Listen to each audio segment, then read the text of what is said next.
Breaking news, Sangwa Congo, il y a Lelo, ils ont les sous-proverbes 30 na la vie Sangwa Congo.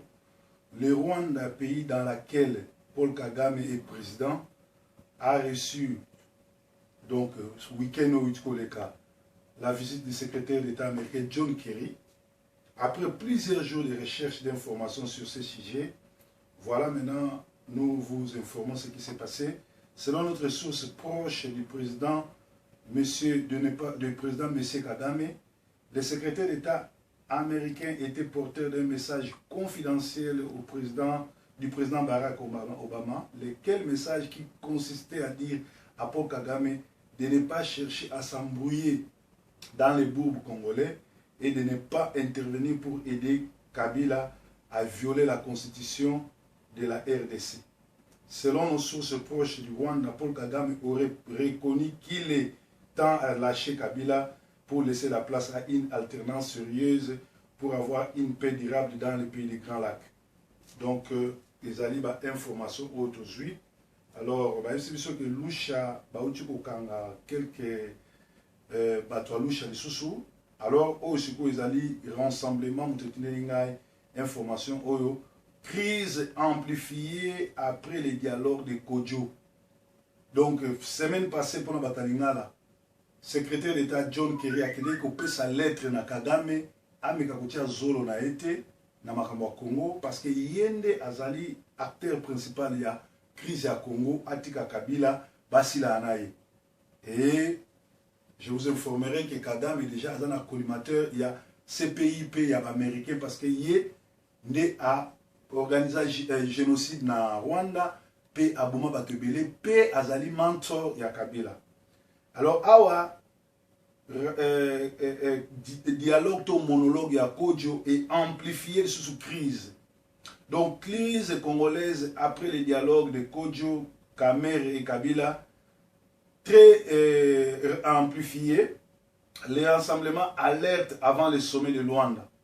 Les chefs d'État et des délégations invités à prendre part en considération de la dramatique situation du 19, 20 au 21 septembre en RDC et à recommander la tenue rapide d'un dialogue inclusif selon la 2277 de l'ONU.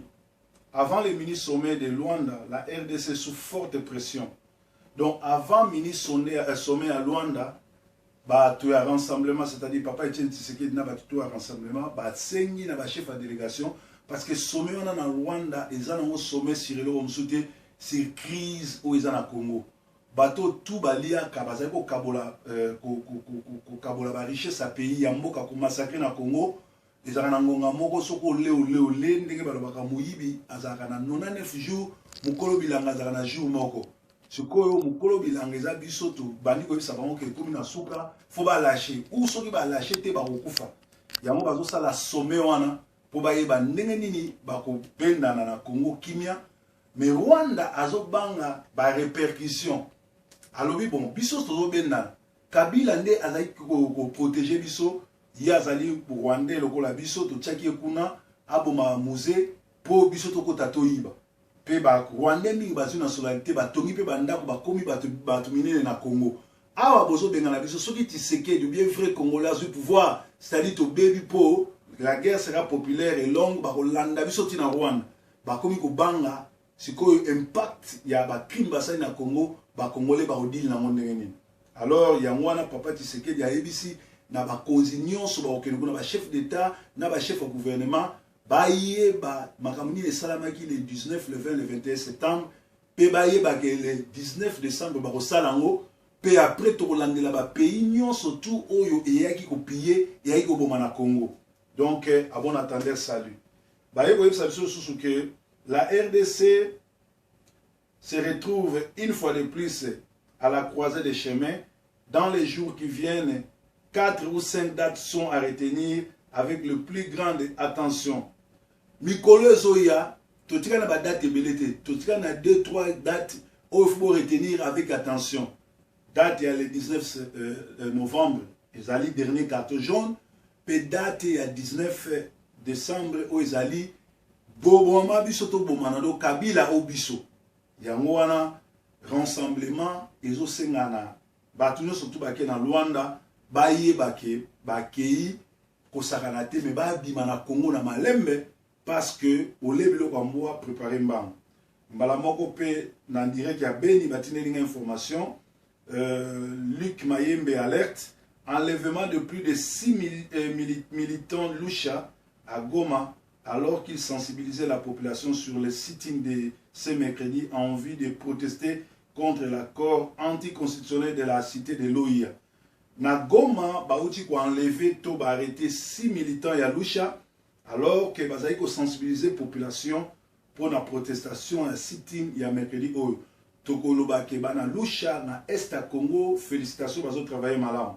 Pe lisusu ba yebisi biso boye bazo exiger libération ya Marc Malembe, Glody Tambwe, Simon Mukenge, Jacques Moïdndo, Espoir Ngalukeye, Faustin Dounia, na Guillaume.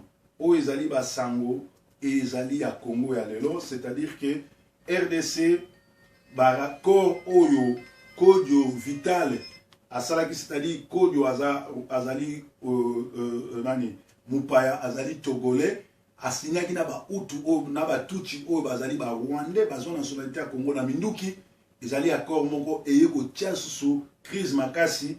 Même Obama atindi secrétaire nae akenokebisa Kagame amekate ko kote la Kabila po bazo frapper calamité. Mais biso nde tolobaki tokolemba te tokozela pe ka bango te biso tozo travailler pour na toyeba eloko nini tokoki kosala, c'est-à-dire na basango Congo na mboka na bino basango Congo na ba chaîne na bino bolanda ngo na Sentinel TV bozolanda ngo pe na Soft 15 TV o ezali en direct ya Canada bolanda biso mikono surtout. Kabila a protégé la occupation rwandaise. Batouti bazala jamais ba Congolais, mais ba infiltra RDC grâce ya Buzoba ya Mouzé Kabila ou ya Memela Biso bana Christopher Kanambe. Siko au départ ya Kabila ezo senga na ba Rwandais ba bima mbangu bakima ou ba tikamboka. Or ba Rwandais basi bazui goût ya kopier ya koboma ya komassacrer ba Congolais ko ba obima ndenge nini pe ba komi ko sala business ya makasi ba okipa ba poste nyonso tout na armée na administration mbongo ikoma ebele bazo tonga na Tanzanie pe partout pe na Rwanda bazui guna ngo bazo linga kotika te.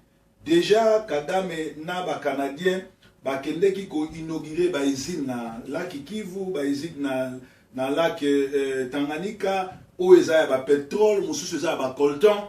Alors, biloko wana déjà epesa bango ouverture ya kozwa ba richesse ya Congo. Donc, ce qui un Congolais a comme président, ba cop na bango ekosuka pe ba olia sumbongo te pe bazo banga répercussion ya ba Congolais ndenge ni ba Congolais ba odile. Est-ce ba Congolais le ba kolanda bango, ba koboma bango, ba kosambisa bango malgré ba sali ba crime. Yango ba Rwandais tout na RDC Tshisekedi azo senga na bango, babima, ba armée za na Congo babima. Yango moni Tshisekedi lokola azali aigle aza vicieux yango azali kobelela dialogue na oni dialogue na oni po oni ayebisa ba Rwandais armée na bango na ba citoyens surtout o baya na nko na Congo babima na malembe bakende pour makambo ezala bien. Donc il faut ba Rwandais tout bazan na Congo babanda kobima criminel babomi plus de 20 millions de Congolais ba frère na biso siko ba Rwandais bazo banga ndenge nini biso to bodil nango. Yango no moni na masolo nyonso tout tango zo bundana mutu tango zo sala cop faut sala ka face B faut sala ka plan B soke simbito esimbite. Alors ba Rwandais bakanisa ki bakoya ko exterminer ba Congolais ba kobotu la biso mboka ba ko organiser biso mais ba komi na suka parce que mokili mo mbeteli mili ba mpe ba Congolais ba komi pembeni ya ko récupérer mboka. Alors sommet oyo fondama na Luanda eza sommet moko très très important pour la continuité il y a Afrique parce que les pays africains et l'ingela Congo likita et puis biso et botola biso biloko. Alors tokomi na suka parce que Nzambe ala la raté Nzamba ba Congo la zo sala. Alors ezaki breaking news boy ba tokomi na suka to bondela sommet wana batu wana nyonso to ba pierre ba loki ya Congo ba benda na bango moko sans que to banda ko beta bango pe misala o nyonso to zo sala et que tina suka Kabila dégagé Breaking news.